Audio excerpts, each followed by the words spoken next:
السلام علیکم خواتین و حضرات، قرآن فہمی کے سلسلہ سوالات اور جوابات کے ساتھ آپ کی خدمت میں حاضر۔ آپ نے مطالعہ قرآن کرتے ہوئے سورہ الاحزاب کی آیت نمبر 72 میں آپ نے پڑھا ہوگا کہ اللہ کریم نے ایک امانت آسمانوں، زمین پہ اور پہاڑوں پہ پیش کی، تو ان سب نے اس کے اٹھانے سے معذوری کا اظہار کیا، لیکن انسان نے اسے اٹھا لیا تو اسے ظالم اور جاہل قرار دیا گیا۔ میں آج علی اصغر صاحب سے یہ گزارش کروں گا کہ وہ برائے کرم ہمیں اس چیز کی تھوڑی سی وضاحت جو ہے وہ فرما دیں کہ جنہوں نے یہ امانت نہیں اٹھائی ان کے بارے میں تو ہمیں کوئی تذکرہ ہی نہیں ملتا، اور جس نے یہ اٹھا لی اسے ظالم اور جاہل قرار دیا گیا ہے۔ تو جناب علی اصغر صاحب، کائنڈلی آپ ہمیں اس جواب کے بارے میں تھوڑی سی قرآن کریم کی روشنی میں اس کی وضاحت فرما دیں۔ بسم اللہ الرحمن الرحیم۔ جناب بہت شکریہ۔ آج کا سوال خاصا اہمیت کا عمل ہے، اور جس انداز سے آپ نے سوال اٹھایا اس سے یہ ظاہر ہوتا ہے کہ آپ کا مطالعہ قرآن کا جو معاملہ ہے وہ خاصا گہرائی میں جا کے آپ غور و فکر کرتے ہیں، اور اکثریت لوگ اس سے گزر جاتے ہیں۔ ہم نے غور یہ کرنا ہے کہ کائنات میں موجود بہت سارے کریکٹرز، حیوان بھی، جن و انس بھی، سارے کے سارے اپنے اپنے حصے کا جو علم ہے، جو حرکت ہے، وہ کرتے پائے گئے ہیں۔ ہم نے اس بات کو اس طرح سے دیکھنا ہے کہ شیر اپنی ساری زندگی میں بہت سارے جانوروں کو چیرتا پھاڑتا اور کھا جاتا ہے، بعض دوسرے پرندوں کا شکار کر لیتا ہے، مچھلیاں چھوٹی مچھلیوں کو کھا جاتی ہیں، تو ان کا کوئی حساب کتاب نہیں ہے۔ جبکہ انسان کسی کے 2 روپے کھا لے اور کسی کا ذرا سا حق مار لے تو وہ اس کے لیے پوچھا جائے گا، اس سے سوال کیا جائے گا۔ ہم یہ غور کرتے ہیں۔ پھر یہ اہمیت کہ جو امانت دی گئی وہ امانت ہے کیا، اور وہ امانت دیے جانے سے پہلے آسمانوں سے، پہاڑوں سے اور زمین سے پوچھا گیا کہ کیا ہم یہ امانت آپ کو دے دیں تو آپ لے لو گے؟ تو انہوں نے لینے سے انکار کیا۔ اب سوال یہ پیدا ہوتا ہے کہ وہ امانت ہے کیا؟ وہ امانت وہی علم الاسماء ہے جو کائنات میں موجود تمام چیزوں کا یکجائی علم ہے۔ وہ آدم نے، انسان نے وہ ایکسیپٹ کیا کہ میں یہ سارے کریکٹرز لے سکتا ہوں۔ اس کی مثال یہ ہے کہ انسان گدھے کی صلاحیتوں کو بھی استعمال کرتا ہے تو گدھے پن کا مظاہرہ کرتا ہے، جبکہ کوئی بھی گدھا انسانوں والا کردار ادا نہیں کر سکتا۔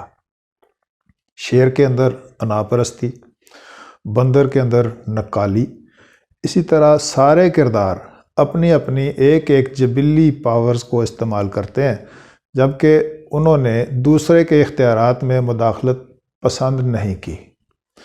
ہمارے پاس انسان کو، چونکہ انسان کو بحیثیت نائب اور خلیفہ ڈیوٹی ملنے والی ہے، اس لیے اس کو اپنی ذاتی حیثیت میں اس کو نیوٹرل رکھا گیا۔ قرآن نے اس کو، یہ انسان خلا ہے کا لفظ استعمال کیا کہ یہ بالکل خالی ہے، ویکیوم ہے۔ ایز اے جج، جس طرح جج کسی بھی جگہ کسی استغاثہ یا صفائی کے وکلاء کی طرف جانبدار نہیں ہوتا، تو جانبدار ہونے سے جب وہ فیصلہ کرے گا تو اس کا فیصلہ متاثر ہوتا ہے۔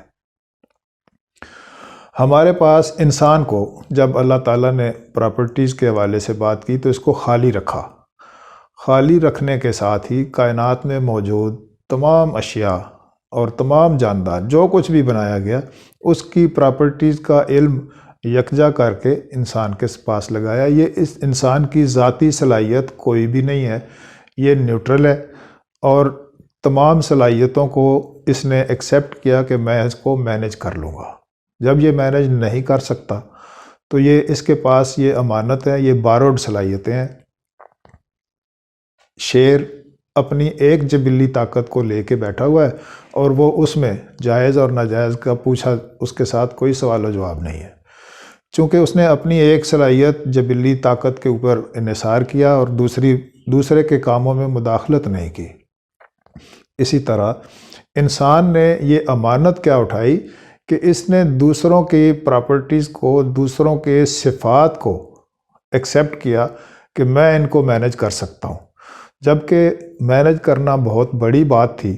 تو اللہ تعالیٰ نے اس کو ظالم اور جاہل اسی لیے قرار دیا کہ یہ جتنی بڑی ذمہ داری ایکسیپٹ کر رہا ہے اس کے لیے تو بہت مشکل ہو جائے گا، لیکن اللہ تعالیٰ نے اس کو صلاحیت تو دی کہ یہ اس کو مینج کر سکتا ہے، لیکن جب وجود کے ساتھ زمین پہ اس کو بھیجا گیا تو وجود کے اپنے جبلی تقاضے بھی ہیں، اس میں یہ لالچ میں مبتلا ہو سکتا ہے، ہرس کر سکتا ہے، ذاتی مفاد کے پیچھے جا سکتا ہے، اور اس کے پاس پاورز چونکہ اپنی نہیں ہے، پاورز کسی اور کی ہیں، یہ یوٹیلائز کرتا ہے تو اپنی ذات کے لیے۔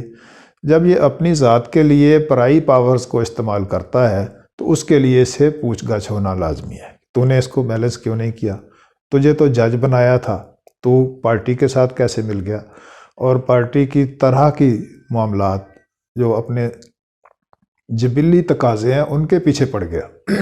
تو یہ امانت جو ہمارے پاس ہے، یہ کائنات میں موجود ذرے سے لے کے عرش تک تمام چیزوں کی صفاتی علوم جنہیں علم الاسماء کہا گیا تھا، وہ ہم نے ایکسیپٹ کر لیں۔ اب ہم ان چیزوں کو اس مقصد کے تحت استعمال نہیں کر پاتے، اپنے ساتھ ظلم کرتے ہیں، اور جب ان چیزوں کو مینج بھی نہیں کر سکتے، کوشش بھی نہیں کرتے، تو یہ جہالت والی علامت ہے کہ میں نے چیزیں تو بہت ساری اٹھا لیں لیکن انہیں میں استعمال صحیح نہیں کر سکا۔ یہ جو زندگی گزارنے کے معاملات ہیں، اس میں انسان اپنی ذاتی صلاحیتوں میں نیوٹرل ہے، اور صفات کے طور پر کائنات کا تمام صفاتی علم اس کو یکجا کر کے دیا گیا۔ اب یہ اس کو اس طرح غیر جانبدار ہو کے استعمال کرے کہ جس میں اس کا ذاتی مفاد نہ ہو، کائنات کی بہتری کے لیے یا کائنات کو مینج کرنے کے حوالے سے مینجمنٹ کا علم اس کو دیا گیا۔ یہ مشکل کام ہونے کی وجہ سے اس نے ذمہ داری بڑی اور بھاری ذمہ داری اٹھائی، اس لیے اس نے کہا اس سے زیادتی ہوگی، یہ ظالم ہوگا، یہ جاہل ہے جس نے اتنی بڑی ذمہ داری اٹھا لی ہے۔ اب اس کو تھوڑا سا اور ڈیٹیل میں جب دیکھیں گے تو ہمارے پاس جتنا صفاتی علم ہے وہ مقصد کے تحت دیا گیا ہے۔ غصہ بھی رکھا گیا، انا پرستی بھی رکھی گئی، ہرس ہوس بھی رکھی گئی۔ یہ دوسرے کرداروں کے معاملات ہیں اور انہیں پراپر استعمال کرنے کا جو طریقہ ہے وہ جاننے والے لوگوں کے پاس ہے، جسے قرآن میں کہا گیا فَاسْأَلُوا أَهْلَ الذِّكْرِ إِن كُنتُمْ لَا تَعْلَمُونَ۔ اگر آپ ان صلاحیتوں کو نہیں استعمال کر سکتے تو ایسے بندے کے پاس جائیے جو اہل ذکر میں سے ہو، جو اس صلاحیت کو صحیح استعمال جانتا ہو۔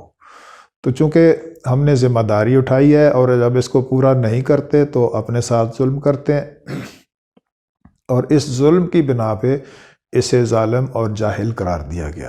اور جن دوسرے کرداروں کا آپ نے تذکرہ کیا کہ جنہوں نے انکار کر دیا ان کو تو پوچھا ہی نہیں گیا، تو انہوں نے کہا جی ہماری صلاحیت ہمیں ایک والی دے دو، ہم دوسروں کی امانتیں نہیں اٹھاتے۔ تو جس نے امانت اٹھائی ہے وہ اس کا امانت دار بن جائے، اگر وہ امانت دار نہیں بنے گا تو خیانت کا مجرم قرار پائے گا اور اس کو جواب دہ ہوگا۔ اللہ تعالیٰ ہمیں ان صلاحیتوں کو جو ہمیں آدم کی اولاد ہونے کی ناطے حاصل ہیں، انہیں صحیح استعمال کا جو شرف ہے وہ بھی عطا فرمائے اور ہماری مدد فرمائے۔ اپنے نیکوکار بندوں کے واسطے سے ہمیں وہ صلاحیتیں، وہ طریقہ کار عطا ہو جائے جسے ہم اللہ کی دی ہوئی اس نعمت کو، اس امانت کو امانت داری کے ساتھ اس کو انجام تک پہنچا سکیں۔ وما علینا الا البلاغ۔ سر بہت شکریہ، ماشاءاللہ آپ نے بڑی خوبصورت وضاحت جو ہے وہ بیان فرمائی۔ ذاتی طور پہ مجھے جو اس چیز کی سمجھ آئی ہے کہ یہ ایک امانت ہے، اور امانت بیسیکلی کسی دوسرے کی چیز ہوتی ہے اور اسے ہم اپنی مرضی سے استعمال نہیں کر سکتے. جس کا مطلب یہ بنا کہ اگر ہم اس امانت کو اپنی غرض کے لیے استعمال کریں گے تو یہ ظلم کہلائے گا. اور دوسری بات، جب ہم اس چیز کو پراپرلی مینیج نہیں کریں گے تو یہ چیز جو ہے یہ جاہلیت کہلائے گی. تو اس طریقے سے یہ دونوں چیزیں جو ہیں، یہ ظلم اور جو جاہلیت ہے، وہ دونوں جو ہیں اس کے ہم مرتکب ہو جاتے ہیں. بہت شکریہ خواتین و حضرات. السلام علیکم ورحمۃ اللہ.